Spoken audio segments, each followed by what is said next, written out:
Hello everyone, welcome back to MalStorm Gaming. My name is Malachi Gardner, and today I'm going to be finishing up my Pathfinder adventure card game playthrough. I hope you all enjoy the video. We are in the middle of exploring these ruins here. This is the final location. If we close this location, we win the scenario, which would be good. One bad thing though is that, well actually there are a couple bad things. First, we are poisoned, so every time we reset our hand of cards, we have to recharge a random card. So we recharged the Fiery Glare card, so we don't have that in our hands at the bottom of the deck. And speaking of our deck, we have 3 cards left in our deck, so that's not very good. And remember, if we need to draw a card and we cannot, our character dies. It's not that much of a big deal in the first scenario, but just imagine if we were in the 5th scenario, that would really stink, because then we have to create a new character and start over. So we don't really want to die. Even though this is just our first game, we still don't want to die. It'd be better to win. The good thing is that we have tons of time left. So time is the one thing that we actually do have a lot of. Also, we do have a healing spell, cure spell here. So this will hopefully help us to regain some of our cards so that we don't die.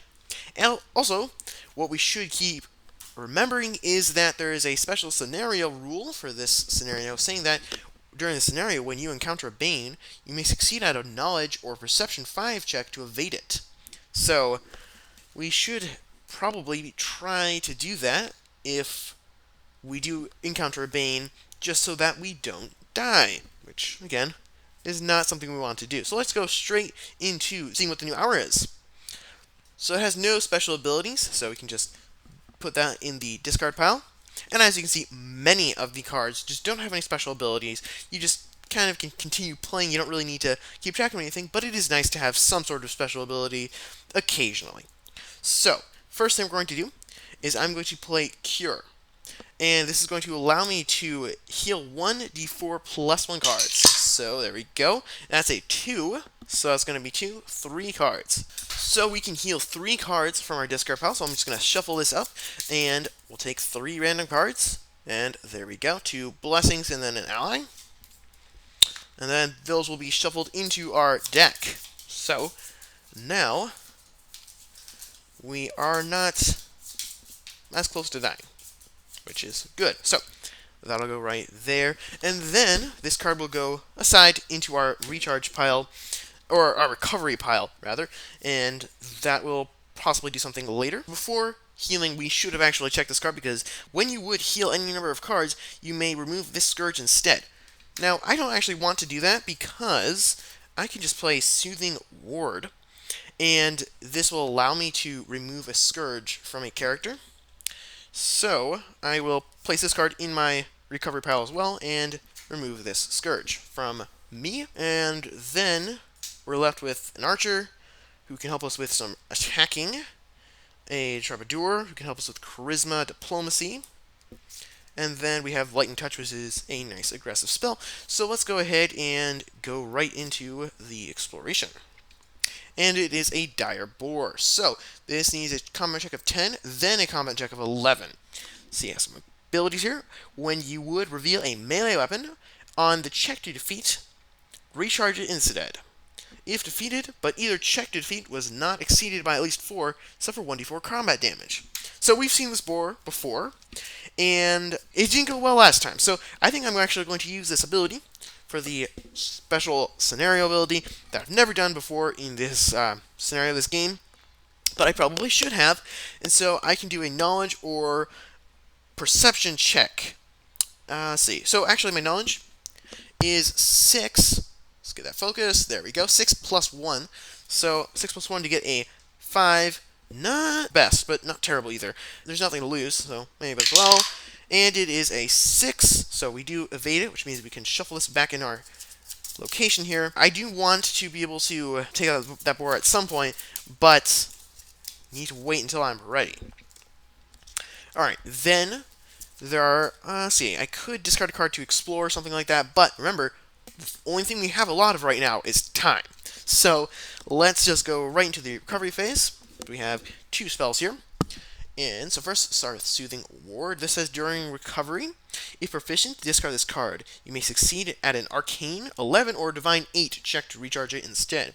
So let's do the Divine 1, so that will be 10. And I could have done this with my boar, but I have a power here I keep on forgetting about, and it is quite useful.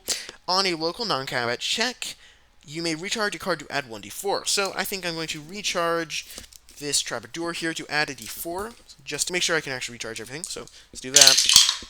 And that is 2.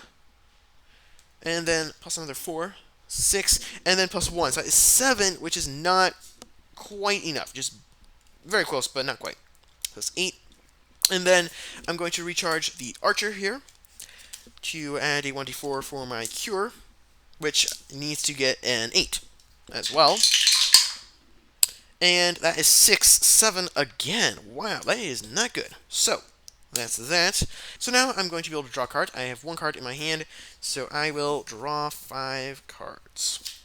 Okay, so now that is going to be the end of my turn. I don't need to recharge any cards or anything like that. So next turn, I'm hoping to discard a card to recharge this Cure, and that will allow me to be able to heal more, but of course I can't do that now because it's not the end of my turn anymore. And let's see, so let's draw a card here. When this is the hour, you may avenge by discarding a card. Okay? Again, that doesn't matter because we're just playing solo right now. Alright, so I'm going to explore. And it is a Kobold Champion who is a Storybane. So let's see what he is in this particular scenario. And he is Cesarac, the Kobold Champion who is a closing henchman. So that means if we defeat this guy, then we can attempt to close this location, which would be pretty good. So, let's see. He is a monster, as you probably could have guessed. You need to make a combat check of 10 plus the level times 2, so 12 total, because the level of the scenario is just 1, so we need to get a combat check of 12 to defeat. It has an ability down here saying, before acting, succeed at an intelligence, craft, disable, or perception 4 plus level, so 5, check or suffer 1d4 poison damage. Intelligence, craft, disable, or perception. So, intelligence is a d6. I don't have any perception, craft, disable, any of those, so I have to just go straight intelligence. So I'm rolling a d6 to get a 5. That's really bad. So, let's see, what do I want to do? I could bless. This one is just a generic bless, doesn't really do anything else. This one right here, if the hour's level is 0, it is a recharge instead of discarding. But, of course, the level is 1, so that doesn't apply. Let's see. Okay, I could, of course, it's a non-combat check, so I could recharge a card from my hand to add a d4. That would be good. What do I want to recharge? Okay, so I think I am going to recharge this guide right here. So I'll take this and put that at the bottom of my deck and add a 1d4. So now we have a d6 and a d4. Let's see what happens. And we get a 7, so that's a 6 and then a 1 there, which is good. So now we just need to make a combat check of 12. So we have 2 different attack spells here. We have Fiery Glare, which says, for your combat check, banish to use Arcane, plus 2d4, or Divine, plus 2d4. As another ability saying, when you encounter a boon during your exploration, banish this card to banish the boon and explore. So that's not really going to apply, but if we wanted to just, we're running out of time, we really needed to rush, we could banish a boon that we draw to be able to draw another card, just to turn through the deck. This card over here might be interesting as well. For your combat check, banish to use Arcane plus 2d4. If the check is against a monster, ignore its after-acting powers. So both of these cards are actually kind of the same in this situation because they both have 2d4. It's either Arcane or Divine, which for this character is all under Charisma, and they both have a +1, and then you get plus 2d4. So it doesn't really matter which one of these I choose all that much. it doesn't have any after-acting abilities to be ignored by the Lightning Touch, and the Fiery Glare doesn't actually have any special combat abilities, so it actually isn't going to really matter that much for this combat. But which one do I want to save? Which one's easier to recharge? Thing is, Fiery Glare has an Arcane 7 or Divine 9 to recharge, and then this one's just a Arcane or Divine 6 to recharge, so this one's easier to recharge, so I think I'll go for this one. And is there anything else I want to play? Well, that will give me a D10 for Charisma, 2d4 from the spell, and then a +1 because of Lem's bonus to Arcane. Alright, that's not bad. We're trying to get a 12, and we have 2d4, a d10, and +1. But I do kind of want to make sure I get this. That would be kind of good. So I think that I will discard this Blessing here. That'll allow me to add any die to the pool that is already there. So since I have a D10 in here and a D4, I can choose either one of those. D10 is obviously better, so I'll add a D4. Sorry, so I'll add a D10. I just said that the D10 is better, so I'll add a D10. Alright, then I will roll all of these, and chances are I will be able to succeed, but who knows. Alright, so I have 12, 13, 14, 15. I have 16. 15 from the dice, and then +1 for my bonus, so that is definitely good. He is a goner. Again, he has no after-acting abilities whatsoever to worry about. Then, since he's a closing henchman, we can do this closing ability, ignoring all of these cards that are already in the deck, and just see if we can actually close this now. And if we do fail doing this closing ability, then we will have to go through this deck. So, that would be bad. To close our guard, summon and defeat the danger. Okay, so what is the danger? Well, we can check in the storybook here, and it is the Collapse card, which we have set aside here, and we've done nothing with it the entire game. It's a Storybane. This is a Barrier Storybane. It has a check to defeat. You have Dexterity Wisdom of 9, or Acrobatics Perception of 7. If we have Acrobatics or Perception, that would be easier, probably. I mean, depends on what the dice are. So let's see. We have, okay, we do have Acrobatics +1, so we have Dexterity, which is D8 +1.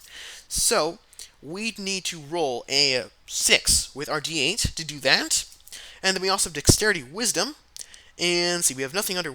Okay, so Wisdom is D6, and then Dexterity is D8. So we don't really want to do this first option. The second one is better. We're going to try to go for Acrobatics. So we have a D8. And if we roll a 6 or greater, we succeed and win the game. Alright, so I think that I just kind of want to throw everything at this. I think I'll discard this Prayer, and then that will, doesn't have any special abilities, it's just a normal Bless, so I'll add a D8. Then I'm going to recharge the Bracers of Protection. Actually, before I do that, I want to see what the Undefeated ability is. If undefeated, suffer 1d4 combat damage, then succeed a Strength 5 +1, check or suffer the Scourge Entangled. Let's see what that is. Alright, so the Scourge Entangled, you cannot evade or move. When your location is closed, remove this Scourge. I remember last time when I saw this, I thought it wasn't that bad, and I don't think it's that bad. Especially now, because we don't really have any other location to go to. Being able to evade could be nice, but we're just trying to win. So, penalties for doing this. Honestly, if we lose, we die. Because right now, I have 2 cards on my hand. I have to draw 4 cards. But if I am dealt any number of damage, I'll have to discard one of those cards. Even if I just roll a 1, which is the lowest, then I have to draw 5 cards, and I will only have 4. So if I fail this, I lose. So I do think I'm just going to throw everything I have at it. So I'm going to recharge this Fiery Glare. And this is not a combat check, so I'm allowed to do that, and I get a D4, and that is everything I can do. I have Bracers of Protection here, but I can't use that for anything, so to do this.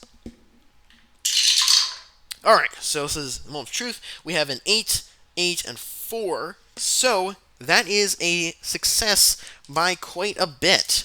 We have successfully closed this location, so I can discard all of these cards here. And again, if there was a villain, the villain would stay, and I would have to fight the villain still. But there's no villain in this scenario. So that is the game.